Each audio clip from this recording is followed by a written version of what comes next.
That's what the man wanted for the puppy in the burlap sack. One wrinkled dollar, the kind that's been folded into somebody's boot 100 times. The sack was tied at the neck so you couldn't see the animal's face, and that was on purpose. He didn't want you to look. He wanted you to pay and walk away fast before you understood what you were buying. Everybody at that auction barn understood the rules. You don't look in the sack. You don't ask why it's a dollar. You keep your eyes on your coffee and you let the ugly thing pass through, because some things at a livestock auction are sold not to be seen. And then a man, the size of a barn door, walked up to that table. I watched the whole thing from behind my lunch counter, and I've been turning it over in my head for 3 years now. Because what that giant did next, slow, quiet, with hands too big for the work, wasn't about a puppy at all. It was about every living thing the world decides isn't worth the looking. Stay with me. This one's going to ache a little before it's done. The good ones usually do. The fluorescent lights in the Carlo County auction barn hum at a pitch that gets into your teeth by hour 3, and by that Saturday I'd been listening to them since 5 in the morning. I run the lunch counter at the back, coffee, egg sandwiches, chili in a crock that's older than my second marriage. My name's Della. I keep a spiral notebook by the register, and in it I write down the things that don't sell, not the prices, just the things nobody wanted. A 3-legged goat, a box of mismatched spurs, a saddle with the horn snapped off. I've been doing it for 9 years and I couldn't tell you why, except that somebody ought to keep a record of what the world walks past. That morning the page had a goose with a bad wing and a deaf border collie too old to work. I figured the puppy in the sack would be the 3rd entry before lunch. The man selling it was named Royce, and Royce was the kind of man the auction barn is built to hold. Lean, sun-cracked eyes, always doing arithmetic on you. He'd set up a folding card table near the side door where the light's bad on purpose, and on the table was the sack, feed-grade burlap, cinched at the top with baling twine, and it moved. Not much. A small, exhausted shifting, the way something moves when it's already given up on the moving meaning anything. Dollar, Royce kept saying to anybody who slowed down. Dollar takes it. Good rat dog, dollar. Nobody stopped. That's the thing people who weren't there don't believe. They picture a crowd of monsters. It wasn't monsters. It was farmers and ranch wives and a man who'd come to buy a stock trailer, all of them decent enough to their own families, and every single one of them found a reason to be looking at something else when they passed that table. Because to stop was to know. And to know was to be responsible. And it was a Saturday and they were tired and the world is full of sacks. I'm not pretending I was different. I had a counter to run. I told myself the same thing they told themselves, which is the most dangerous sentence in the English language. Somebody else will handle it. The puppy made a sound around 9:30. Not a bark. A thin, cracked little note, more like a hinge than a voice, and it carried over the auctioneer's chant for just a second before the lights swallowed it. I saw 3 people flinch and keep walking. I wrote the goose and the collie in my notebook and left a blank line under them, and I knew what was going to go in that blank line, and I hated it. Then the floor changed. You feel a big man before you see him, the way you feel a storm cell drop the pressure. People stepped aside without knowing they were doing it. He came down the center aisle past the pens, and I swear the dust moved different around him. He had to be 6'8", maybe taller, and wide through the shoulders like a door frame walking. Hands the size of dinner plates. He wore a canvas coat gone pale at the seams, and a hat so old it had molded to his particular skull. And his face, I want to get this right, his face wasn't mean. That was the thing that startled you once you got past the size. People that big learn to wear a warning look because the world treats them like a threat from the time they're 12. This man hadn't done that. His face was just open, in a tired way, like a house with the porch light left on for somebody who isn't coming. I'd never seen him. Found out later his name was Emmett, and he'd taken the old vein place out past the reservoir, 40 acres of nothing he was trying to make into something. He bought feed in town, but he didn't talk, and a man that size who doesn't talk gets a reputation he never asked for. The kids called him the Giant. The grown-ups called him worse, but only when he wasn't in earshot, because something about him made you keep your meanness behind your teeth. He stopped at Royce's table. Now Royce was a quick read of men, and he read this one as a problem. You could see him decide to be friendly, which on Royce looked like a dog deciding to be friendly, all teeth, no warmth. "Dollar," he said. "Good rat dog, take it off my hands." Emmett looked at the sack. He didn't say anything for a long time. The auctioneer was selling a load of heifers somewhere behind us, and the chant rolled over everything, 50-50 now, 5 who'll give me 5, and the two of them stood in their own quiet pocket like the noise couldn't reach. "What's wrong with it?" Emmett said. Not a question. His voice was low and slow and came up from somewhere deep, the way water sounds in a cistern. "Nothin', runt is all." "Then why's it sacked?" Royce's smile got tighter. "Keeps it calm." Emmett crouched. It took him a while. A man that big folds down in stages like a tent coming apart. He brought his enormous hand up near the table, slow, palm open, and he didn't touch the sack. He just held his hand near it. And the sack went still, not frozen scared still, but the other kind. The kind where something inside decides to trust against all its evidence for just a second. "How much?" Emmett said. "Told you, $1." "No." Emmett's eyes came up, and for the first time there was something hard in that open face, something that had been hard a long time and learned to hold its shape. "How much for the truth about it?" I'd stopped wiping the counter, so had half the people pretending not to watch. Royce laughed, but it had no bottom to it. "Mister, it's $1 dog, you want it or not." Emmett reached into his coat. I expected the dollar. What he set on the table instead was a 20, flattened under one finger that covered most of it. "I'm buying the dog," he said, "and I'm buying you not lying to me. Now untie it." Something passed over Royce's face. Not shame. Royce wasn't built for shame, but a kind of cornered irritation. He untied the twine. He didn't pull the sack off. He just loosened the neck and stepped back, like he wanted distance from whatever came out. The puppy didn't come out. After a moment, a head pushed up into the gap, and the barn, I'm not exaggerating, the barn around that table got quiet, the way a room gets quiet when somebody says a name they shouldn't have. The puppy had one eye. Where the other should have been was a scarred-over hollow, old enough to be healed, raw enough to still pull the face out of true. The skull on that side was wrong, caved a little like it had been stepped on young and grown up, crooked around the damage. The fur was patched and the ribs counted themselves. It was, by every standard a livestock auction measures by, worthless. Worse than worthless, it was the kind of broken that makes people angry because it asks something of them they don't want to give. I heard a woman near the front make a small, disgusted sound and move away. I wrote nothing in my notebook. My hand wouldn't. And Emmett, this giant, this man the whole county had decided, was a thing to be wary of. Emmett looked at that ruined little face with its one good eye, and his whole expression broke open like dawn coming over a ridge. Not pity. I've watched pity my whole life across that counter, and I know its cheap shine. This was something else. This was recognition. The look of a man who has caught sight of his own self in a mirror he wasn't expecting. "There you are," he said, "quiet just for the dog." The puppy looked back at him with its one eye, and its tail. I have to tell you about the tail, because it's the part that undid me. Its tail gave one single thump against the bottom of the sack. One. Like it cost everything it had left.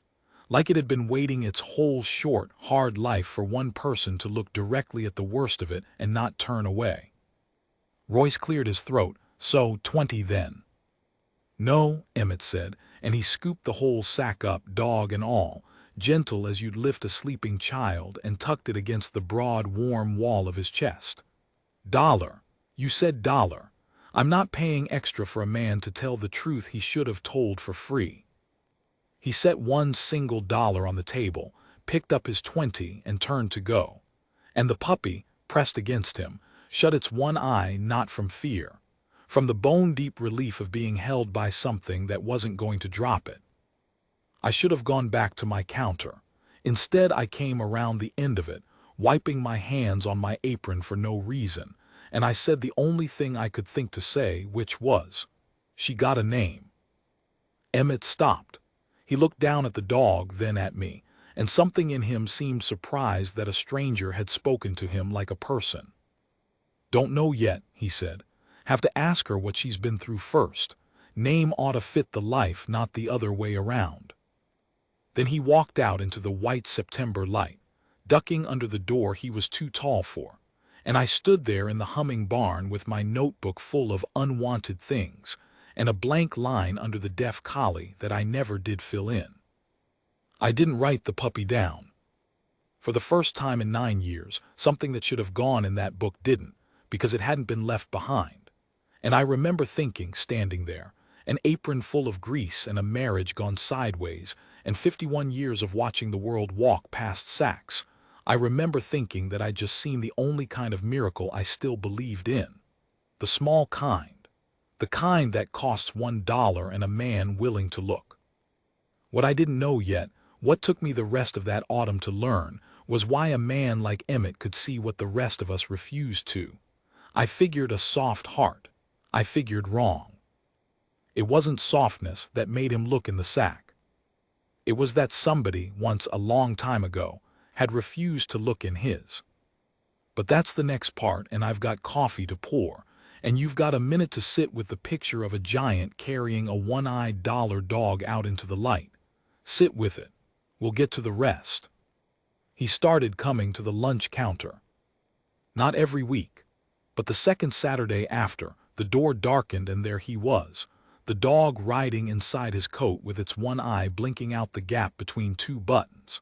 He folded himself onto a stool that complained under him and asked for coffee and an egg sandwich, and he tore off a corner of the egg before he ate any himself and fed it down into the coat.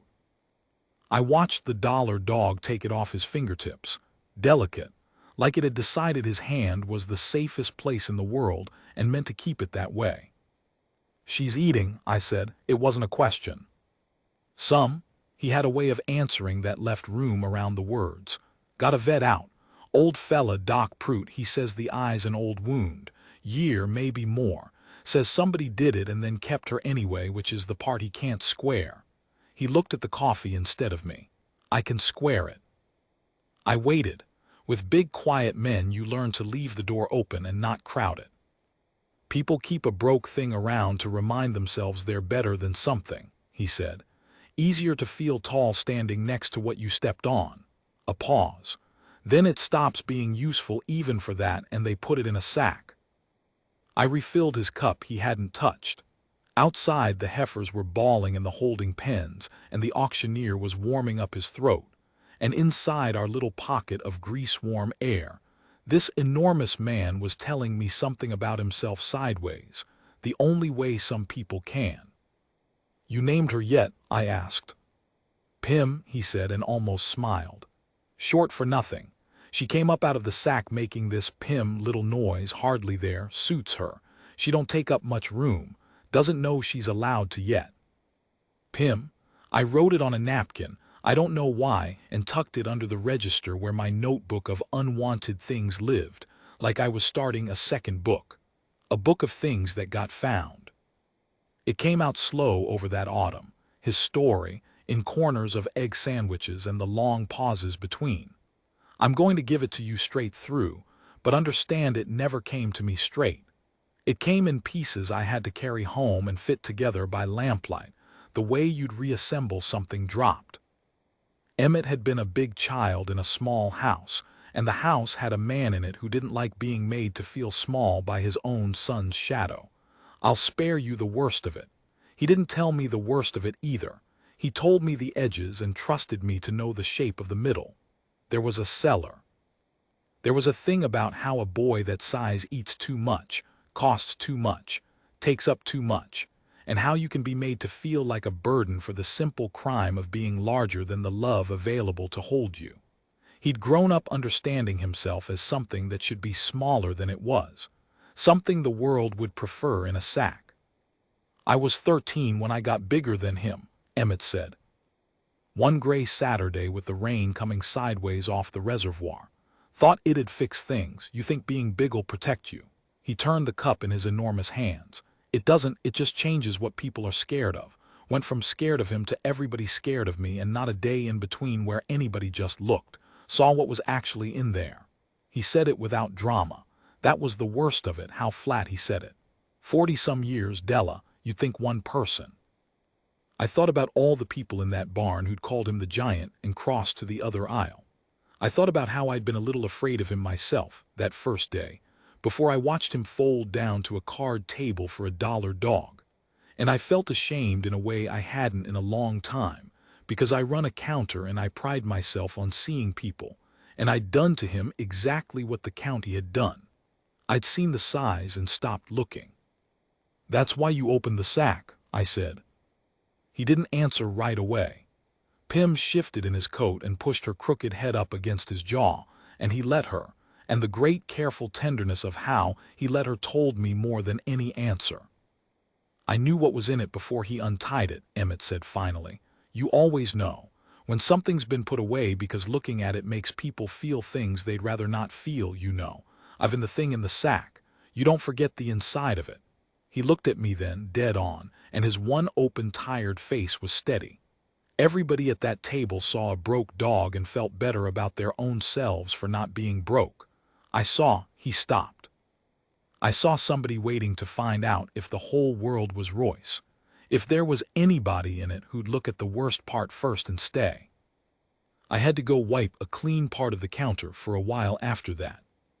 Here's where I tell you it wasn't a clean rescue, because life doesn't do clean rescues.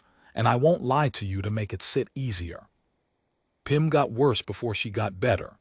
The eye socket abscessed in October, and Doc Prout told Emmett plain that the kind thing might be to let her go. Said it cost-wise, sense-wise, mercy-wise. Said a man trying to make 40 acres of dust into a ranch had no business pouring money into a one-eyed runt that might not see the spring. And here's the part I carry. Emmett came to the counter that week, and I'd never seen him like it. Grayed out. The big shoulders down. He set Pim's little carrier on the stool beside him, and she was bad. You could see she was bad, breathing shallow, and he put one finger through the wire to where she could feel it. "Doc says I should stop," he told me. His voice had a crack down the middle of it. "Says I'm being cruel keeping her in the fight. Says it'd be the loving thing." He looked up and his eyes were wet, and he didn't bother to hide it, this enormous man, openly crying at my lunch counter while the auctioneer sold goats 40 feet away. How do I know the difference, Della, between loving her enough to fight and loving her enough to let go? Because I've been the thing somebody gave up on for my own good. And I've been the thing somebody fought for too long out of their own stubbornness, never asking did I want the fighting. He wiped his face with the back of a hand the size of a skillet. "I don't know which one I'm doing. I'm scared I'm keeping her for me." That's the morally heavy thing, if you're keeping count of such things. It wasn't whether to save the dog. It was whether wanting to save her made him the same as the man who'd kept a broke dog around to feel tall. Whether love and selfishness were wearing the same coat. I'm not wise. I want to be clear about that. I'm a woman with a chili crock and a failed marriage and a notebook of leftover things. But I'd watched Pim thump her tail once against the bottom of a sack, and I'd watched her learn that a hand could mean food instead of harm, and I said the only true thing I had. "You asked her name ought to fit the life," I said, "so ask her the rest. You said it yourself, you ask 'em what they've been through, so ask her if she's done. You'll know, you've been on her side of it. You'll know if she's still in the fight or if she's just staying for you." He took Pim home and he sat with her, he told me later, the whole night on the floor of that half-finished house with the rain on the tin. And somewhere in the small hours, Pim, who could barely lift her head, Pim crawled. Inch by inch across the cold floor, she dragged herself over to his hand and put her crooked head in it and thumped her tail. Twice this time. 2 thumps. "Still in the fight." "She told me," Emmett said, "plain as you're telling me now, she wasn't ready to go in any sack, not even the last one." So he fought. He sold the good stock trailer he'd come to that first auction to buy, the whole reason he'd been in the barn at all. and he paid Doc Prout to drive 2 hours to a clinic in the city. And they took the bad eye proper and cleaned out the rot and gave Pim a chance she'd been born owing money on. And here's the irony I promised you somewhere back at the start. The trailer he sold to save her, he'd wanted it to haul stock, to make the ranch a real ranch, to finally be a man with something instead of a man people sacked. He gave up the proof of his own worth to save a thing the world said had none. He never seemed to notice the trade as a loss. That was Emmett. She lived. I'll give you that much now so you can breathe. She lived through the winter, and that's the back half of this. But living through the winter is not the end of it, and what happened that spring is the part that put this whole thing in me for good. Because the county wasn't done with Emmett. The county had a sack of its own with his name on it, and it was about to try one more time to put him in it. That's the last part. Pour yourself something. We're almost there. The spring it nearly went wrong started, like most cruelties do, with a missing thing. A girl went missing off the Heartline place, 8 years old, name of Junie, wandered from the yard while her mama was hanging wash and the wind was up. By the time anybody noticed, the light was failing and a cold front was dropping in off the high country, the kind of overnight that takes the temperature down past where a child in a thin dress can hold on. The whole county turned out. I closed the counter and went. Everybody went. And the sheriff had us in lines walking the creek bottoms with flashlights calling her name into a wind that ate it. Emmett came. Of course Emmett came, with Pim, full grown now, or as grown as she'd get, a small, crooked, one-eyed dog who'd never be pretty and didn't care. He came with her on a length of rope, and people gave him the same wide berth they always had, the giant out in the search lines. And I heard a man mutter something about how a fella that's strange showing up to a missing girl search was its own kind of suspicious, and I wanted to put a flashlight through his teeth. That's the sack, see? They couldn't help themselves. A child was lost and the largest, gentlest, most grieving heart in 3 counties showed up to help, and their first instinct was to wonder what was wrong with him for coming, because they'd never once looked in his sack. They decided what was in it 40 years ago and never checked their work. We searched till near midnight and found nothing, and the sheriff was about to pull everyone back for the cold when Pim started pulling. She'd been nose down for an hour, that crooked little dog, working a line nobody'd assigned her, and Emmett, who'd learned to read her the way she'd learned to read his hand, Emmett said loud, the most words I ever heard him say in public. She's got something. Half of them didn't want to follow a one-eyed dollar dog and the giant nobody trusted. I'll be honest about that too. There was grumbling. There was a deputy who said the dog was just cold and confused. But Junie's mama, a woman with nothing left to lose and a child in the dark, Junie's mama looked at Pim straining at that rope and at the big quiet man behind her, and she said, "I'll follow the dog. I'll follow anything." And she went, and shame moved the rest of us after her. Pim took us off the search grid entirely, down a draw they'd written off as too steep for a child to manage over a fall of rock, to a culvert under the old county road where Junie had crawled in out of the wind and gone too cold to call back when we called. She'd done the smart thing. She'd found shelter and gone still, and the going still had almost killed her, the way it almost killed Pim in October. The body deciding stillness is safer than the fight, right at the edge where stillness becomes the last sack of all. Emmett reached her first. He was the only one who could fit a hand that far back into the culvert, and he was the only one big enough that, when he pulled her out and put her inside his coat, that same canvas coat, the one that had carried a sacked dog out of an auction barn, his own enormous warmth was a furnace she could borrow until the ambulance came. He held her against his chest exactly the way he'd held Pim, gentle as you'd lift a sleeping child. And Pim pressed in against the both of them and shook, and Junie's small frozen hand came up and fisted in the dog's patchy fur, and the 3 of them sat in the road in the cold and the flashlight glare while the county stood around them and finally, looked. I watched their faces, the man who'd muttered about him being suspicious, the deputy who'd called the dog confused. I watched them look at Emmett holding that child to life inside his coat, and I watched the sack they'd kept him in their whole acquaintance just fall open. Watched them see, all at once and too late to be proud of, what had been in there the whole time. A man who looks.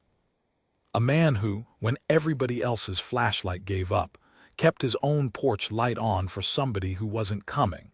And then she came, and he was the only one still waiting. Junie lived. I'll say it plain because you've earned it. She lived, and she's 11 now, and she comes to the auction barn sometimes with her mama, and she always brings something for Pim, and Pim's old and slow and half-deaf on top of the one eye, and the girl gets down on the dirty floor and lets that crooked dog put its head in her hands, and they sit there, the found child and the found dog, in their own pocket of quiet. Here's the part I didn't expect, and it's the part I'll leave you with, because it's the part that's true about people, and I haven't got a way to make it prettier. It didn't fix Emmett with the county. Not all the way. You'd think it would. You'd think one night of being the man who pulled a child out of a culvert would rewrite 40 years. It rewrote some. People nod at him now. The feed store gives him the good price. A few of the kids who called him the giant call him Emmett, and once I saw one of them ask, shy, if he could pet the dog, and Emmett got down in stages like a tent coming apart and showed the boy how Pim liked her ears done, and the boy's whole face opened up the way Emmett's had opened over the sack, and I thought, there it goes, passed down, the looking. But there's still people who cross to the other aisle. There's still a story that goes around about how he showed up that night, and it's never isn't it something he came, it's always got a little curl in it, a little wasn't it strange. He'll be the giant to some of them till they die. You don't get all the way out of the sack other people have decided to keep you in. You get a hand near the opening. You get one person, then two, who will look at the worst part first and stay. Sometimes that's all the rescue there is. I asked him about it once last fall, 3 years on from the dollar. Asked didn't it eat at him, that he could pull a child out of the dark with his bare hands and still be strange to half the people he saved her for. He fed a corner of egg sandwich down to old Pim, blinking up at him out of her one good eye, and he thought about it the long way he thinks about everything.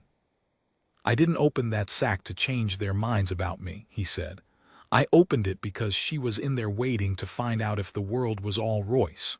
He looked at the dog. She found out it wasn't. That's the whole job, Della. You don't fix the whole world's eyes. You just be the one set that looks. Be that for one dog, one girl. One, he didn't finish it, and I didn't make him, because I knew the end of the sentence was one giant nobody opened the sack on, except maybe a one-eyed dog who needed somebody first, and a lunch counter woman who started a second notebook. He paid for the sandwich. He always pays.